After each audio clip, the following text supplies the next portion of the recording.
Halo anak-anak, sampai ketemu dengan saya Pendeta Purwanto di channel saya Pak Cim 71 Channel. Saya akan menyampaikan materi tentang pendidikan agama Kristen, ini judulnya. Pelajaran ke-6 berjudul atau temanya memberi dengan rela dan dengan hati yang gembira.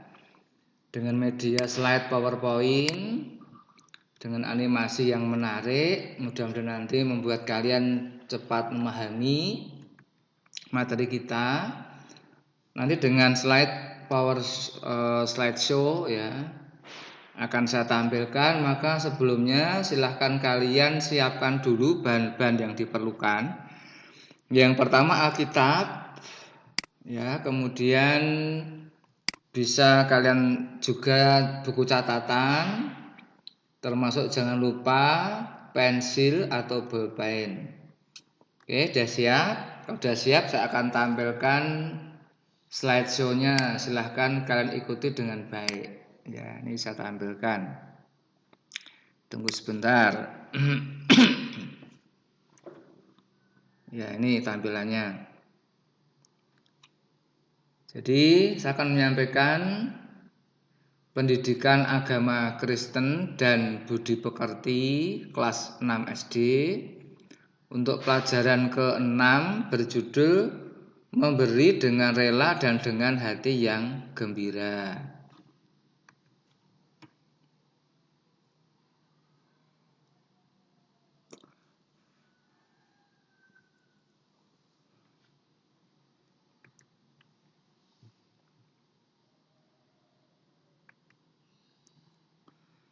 Sebagai bahan bacaan, silahkan kalian siapkan ini dari 1 Tawarikh pasal 29 ayat 1 sampai 9. Kemudian dari 2 Korintus 9 ini ayat 6 sampai 9.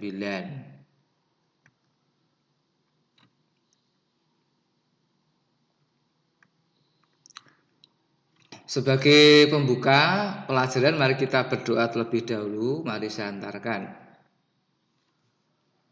Ya Tuhan Allah Bapa kami yang ada di surga, kami bersyukur kepadamu ya Tuhan atas segala kebaikan-Mu dalam hidup kami pada hari ini. Ajarilah kami ya Tuhan agar kami memahami kehendak firman-Mu pada pelajaran hari ini, sehingga kami menjadi anak-anak Tuhan yang memiliki sikap hati, suka berbagi dengan tulus ikhlas, sebagai rasa syukur kepadamu. Di dalam nama Tuhan Yesus Kristus kami berdoa, amin.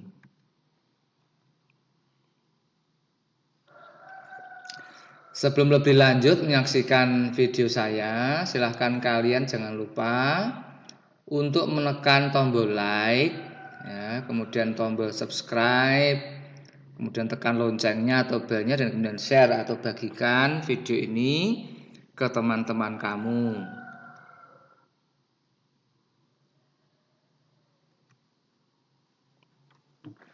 Sekarang kita akan melihat penjabaran pelajaran 6 dengan judul memberi dengan rela dan hati yang gembira. Pada bagian A nanti akan dibahas tentang pengantar, ya. Setelah itu pada bagian B mendalami cerita Alkitab.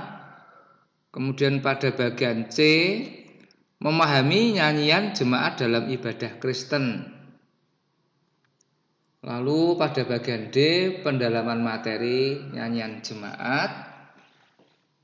Nah, setelah itu menghayati nyanyian umat Kristen. Terakhir rangkuman.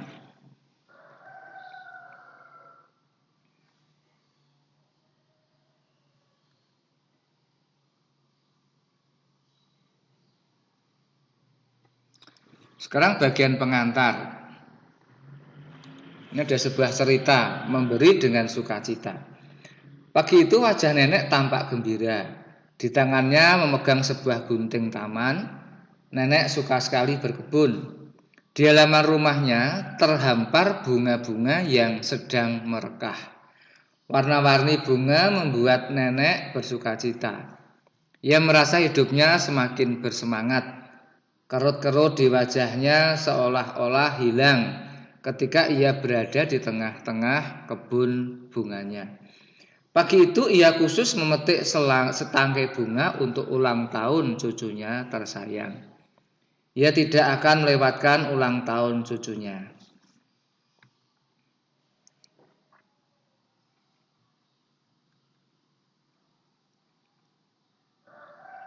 Kita lanjutkan ceritanya. Baginya, sekuntum mawar itu akan memberikan sukacita kepada sang cucu.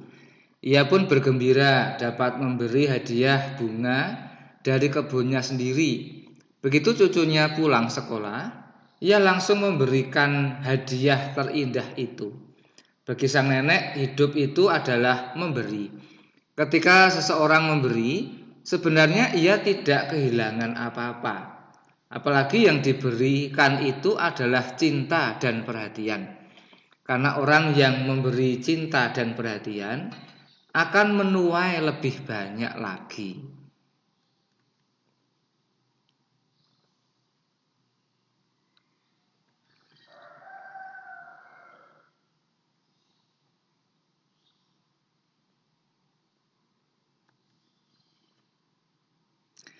Jawablah pertanyaan berikut. 1. Apa yang dilakukan sang nenek dalam cerita di atas? 2. Apa yang membuat sang nenek bahagia? 3. Pernahkah kamu merasa bahagia ketika memberi? Misalnya memberi persembahan di gereja. Ceritakanlah.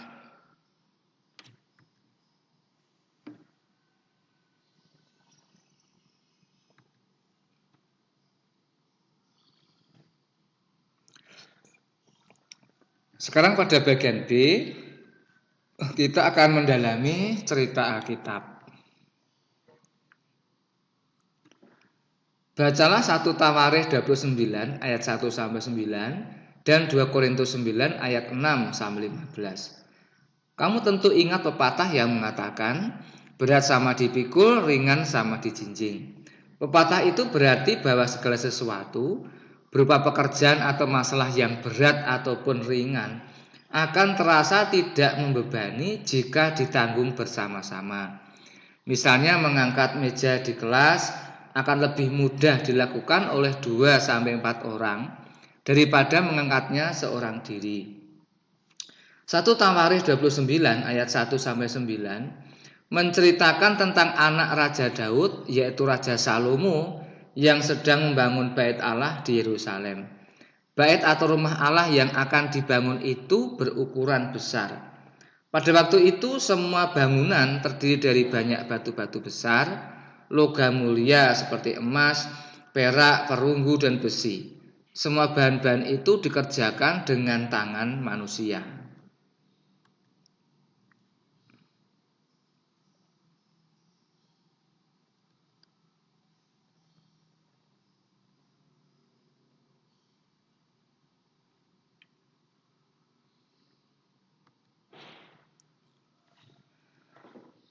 Bait Allah yang akan dibangun itu membutuhkan bahan-bahan tadi. Lalu dari manakah mendapatkan semua itu?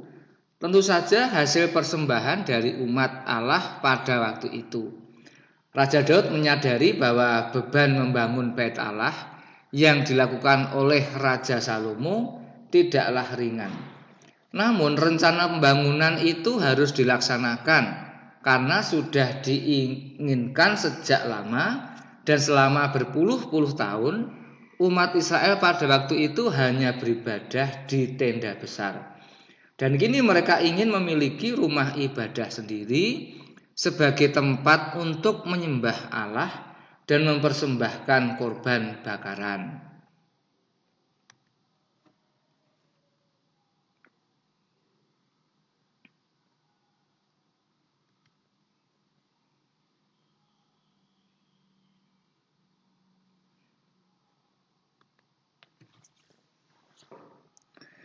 Untuk mengatasi hal itu, Daud ayah Raja Salomo mulai mengajak orang banyak untuk bersama-sama memberi persembahan berupa harta yang dimiliki untuk dipakai sebagai bahan pembangunan Bait Allah.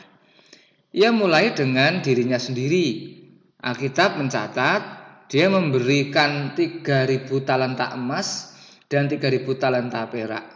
Jika 1 talenta sama dengan 34 kilogram, berarti Raja Daud menyumbangkan 102.000 kilogram emas dan 102.000 kilogram perak. Suatu jumlah yang sangat besar. Anehnya, Daud tidak menyesal atau berat hati menyumbangkan benda-benda yang sangat banyak dan mahal tersebut. Ia malah rela dan bergembira.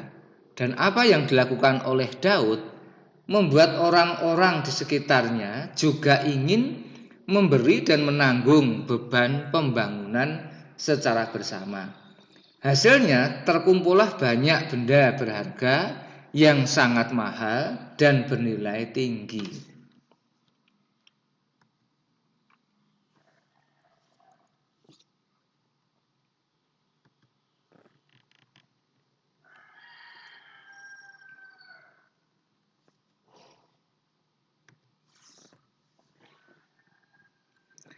Kepala-kepala suku, kepala pasukan, dan para pekerja dikerjakan di kerajaan Israel pada waktu itu berlomba-lomba memberikan persembahan untuk Bait Allah.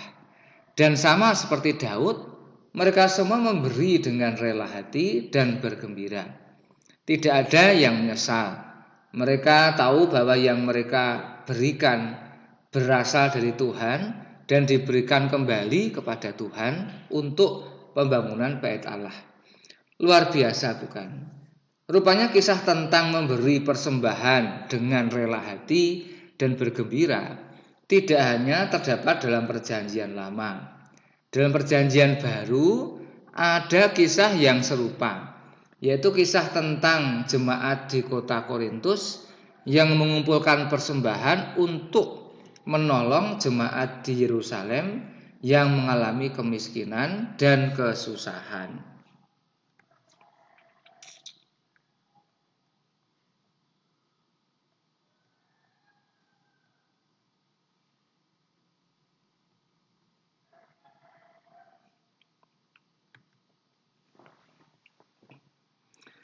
Pada waktu itu belum ada alat komunikasi yang cepat untuk memberikan kabar kepada banyak orang tentang apa yang terjadi di tempat lain. Paulus adalah rasul yang bekerja mewartakan Injil dari satu tempat ke tempat yang lain. Dialah yang memberi kabar kepada jemaat Korintus tentang keadaan jemaat Yerusalem, dan karena itu dia mengirim surat kepada jemaat di Korintus. Bagian surat itulah yang kita baca pada pelajaran kali ini. Sama seperti Daud, Paulus juga menggugah hati orang-orang yang percaya kepada Yesus Kristus di Korintus untuk memberi dengan rela dan bersukacita, menolong meringankan kesusahan orang-orang percaya di Yerusalem.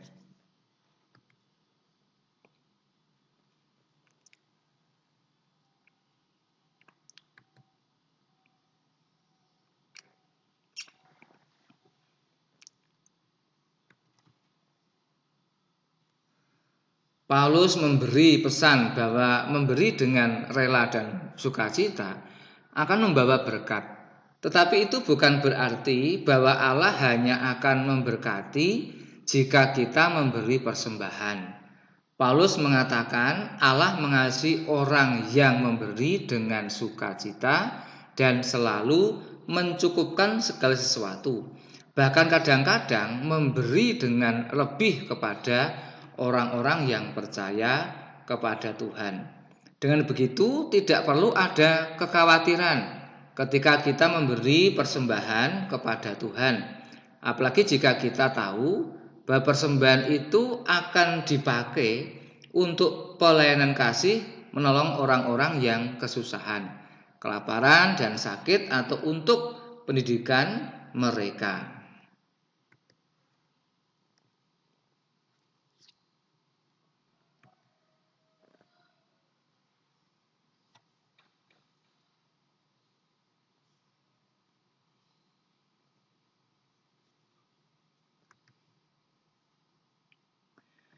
Paulus mengatakan bahwa dengan memberi persembahan secara rela dan bergembira, itu berarti kita sedang melimpahkan ucapan syukur pada Allah yang adalah sumber segala sesuatu. Memberi dengan rela dan bergembira tidak akan pernah membuat kita kekurangan atau kesusahan. Sebaliknya hati kita akan merasa bahagia karena dapat memberikan kebahagiaan kepada orang lain dan meringankan kesusahan mereka. Bukankah kamu juga akan merasa gembira ketika melihat senyum temanmu atau orang yang kamu beri sesuatu, seperti nenek yang memberikan bunga kepada cucunya dalam cerita di atas?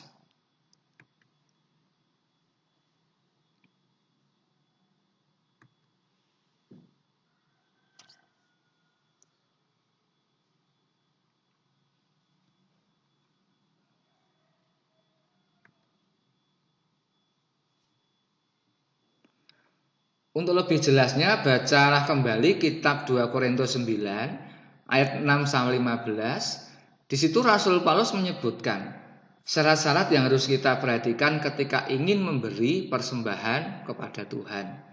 1. Memberi dengan kerelaan hati. Keinginan untuk memberi kepada Tuhan harus datang dari keputusan hati yang sungguh-sungguh. Tidak boleh ada tekanan. Tidak boleh didasari oleh tujuan yang salah dan keliru, seperti keinginan untuk dipuji dan dihormati oleh orang lain. 2. Memberi tidak dengan sedih hati atau karena paksaan. Kita tidak berduka dan merasa kekurangan ketika memberi apa yang kita miliki kepada Tuhan.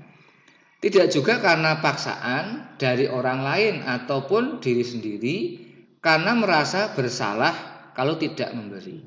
3. Memberi dengan sukacita. Kita bergembira karena memberi kepada Tuhan. Persembahan adalah juga bentuk ucapan syukur kita terhadap berkat yang telah kita terima dari Tuhan. Sehingga dengan penuh sukacita kita hendak membagikan kepada orang lain yang membutuhkan.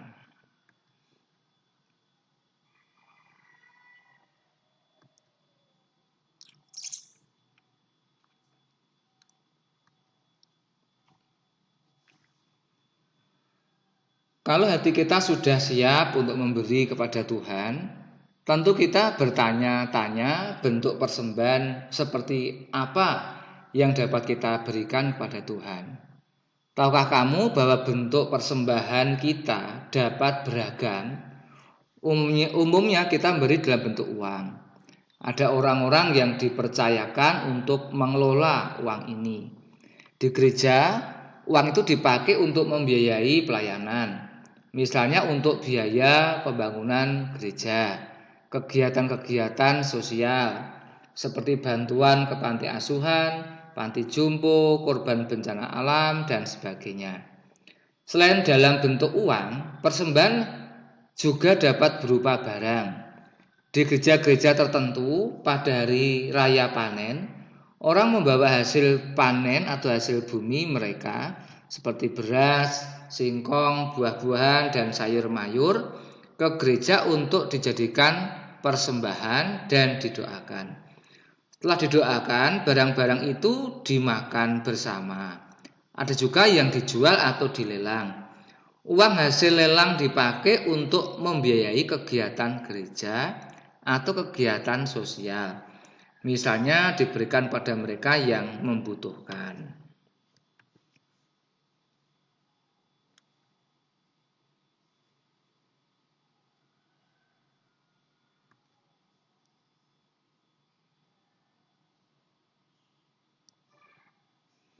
Sekarang kita akan bahas tentang pendalaman materi, yaitu tentang persembahan dan makna memberi dengan rela atau sukacita. Pernahkah kamu mengalami sukacita ketika kamu memberi sesuatu kepada temanmu atau orang lain? Atau kamu malah merasa sedih karena kamu merasa kehilangan ketika memberi itu? Nah, kalau kamu merasa sedih, kamu harus belajar dari kisah sang nenek dalam cerita tadi atau dari kisah Daud dan jemaat di Korintus. Mereka memberi dengan penuh sukacita. Mereka mengalami kebahagiaan dalam hidup mereka. Orang sering beranggapan bahwa ketika seseorang memberi sesuatu pada orang lain, ia kehilangan. Sebenarnya tidak. Ketika memberi memang sesuatu itu hilang. Namun maksud baik kita dalam perbuatan baik kita tetap ada di dalam diri kita. Semakin banyak kita berbuat baik, kita akan menemukan bahwa kebaikan itu menjadi suatu kebiasaan. Dan jika sudah menjadi kebiasaan, hal itu akan susah lepas dari diri kita lagi. Karena itu dalam kebiasaan yang baik, tidak salah jika membiasakan diri memberi dengan rela dan dengan hati yang bergembira.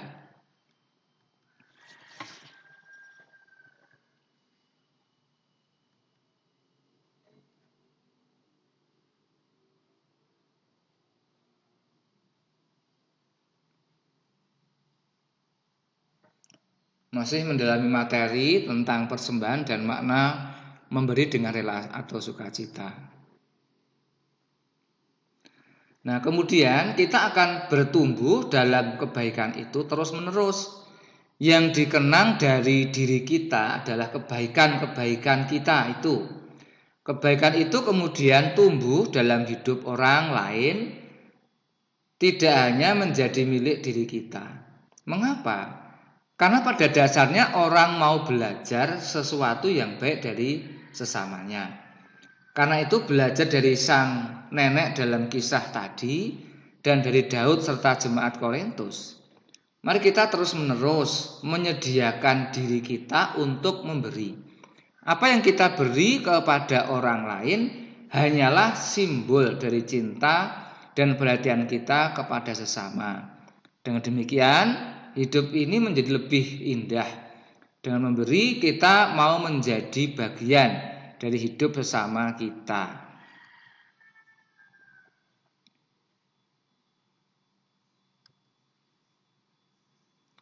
Sekarang kita akan membahas tentang rangkuman.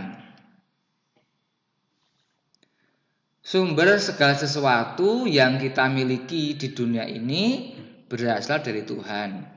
Tuhan memberikannya kepada kita melalui pekerjaan orang tua atau pemberian orang lain kepada kita. Karena itu kita juga pantas untuk meneruskan kebaikan dan berkat Tuhan itu kepada orang lain melalui persembahan kita yang kita berikan di gereja atau langsung kepada orang yang membutuhkan dengan berupa uang atau benda-benda yang dibutuhkan oleh orang tersebut.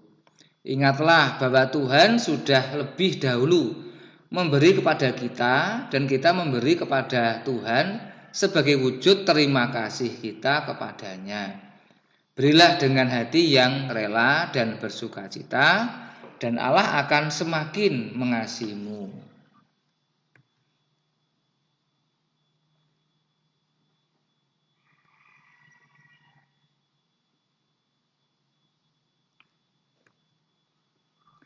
Ya, demikian dahulu pelajaran kita kali ini. Sampai jumpa pada kesempatan berikutnya. Tuhan Yesus memberkati. Amin.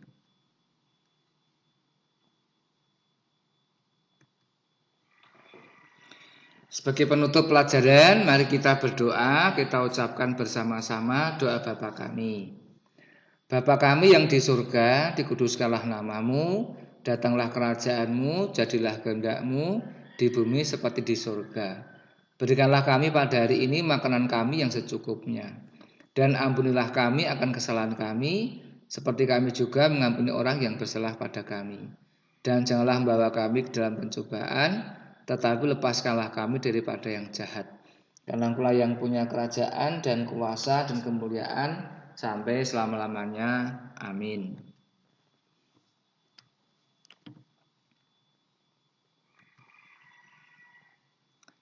Sekarang untuk mengingat terus dan menghayati warisan ajaran gereja awal, mari kita ucapkan bersama-sama 12 pengakuan iman rasuli.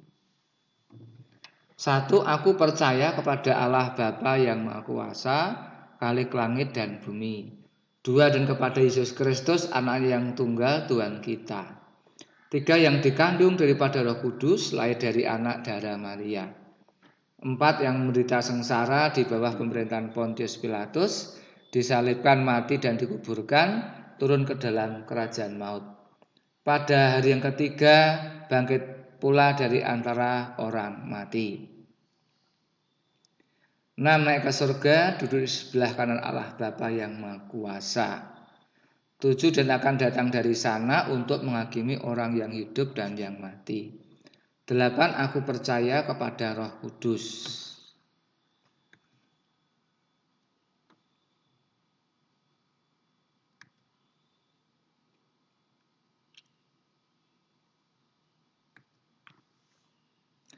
Sembilan, gereja yang kudus dan am, persekutuan orang kudus. 10, pengampunan dosa. 11, kebangkitan daging. 12, dan hidup yang kekal.